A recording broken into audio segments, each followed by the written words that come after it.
ನಿಜಲಿಂಗಪ್ಪ ಕಾಲೋನಿಯ ಉಪಬಡಾವಣೆಯಾದ ಮಾರುತಿ ನಗರ ಕುಲ್ಸುಂಬಿ ಕಾಲೋನಿಯ ನಡುವಿನ ರಸ್ತೆಯು ಒಡೆದು ಹೋಗಿ ಅಪಾಯಕಾರಿಯಾಗಿ ತಿರುಗಿದೆ.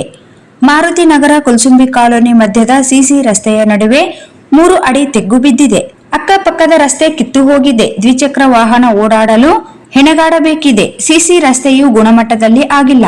ಇತ್ತೀಚೆಗಷ್ಟೇ ಕರ್ನಾಟಕ ರಾಜ್ಯ ಗ್ರಾಮೀಣ ಮೂಲಸೌಕರ್ಯ ಸಂಸ್ಥೆಯ ಕಾರು ರಸ್ತೆಯ ಆಳದಲ್ಲಿ ಸಿಕ್ಕಿಬಿದ್ದು ಹೊರಬರಲು ಪ್ರಯಾಸ ಪಟ್ಟಿತು. ತಕ್ಷಣ ಈ ರಸ್ತೆ ನಿರ್ಮಿಸಿದ ಮತ್ತು ಅನಾಹುತಕ್ಕೆ ಅವಕಾಶ ಕಲ್ಪಿಸಿಕೊಟ್ಟ ಅಧಿಕಾರಿ ಮತ್ತು ಗುತ್ತೇದಾರರ ಮೇಲೆ ತಕ್ಷಣ ಕ್ರಮವಾಗಬೇಕು. ರಸ್ತೆ ಸುಸ್ಥಿರವಾಗಬೇಕು.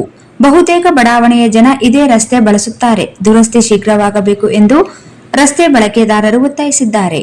ಈ ರಸ್ತೆಯು ವಾರ್ಡ್ ನಂಬರ್ 6 ರಡಿ ಬರುತ್ತದೆ.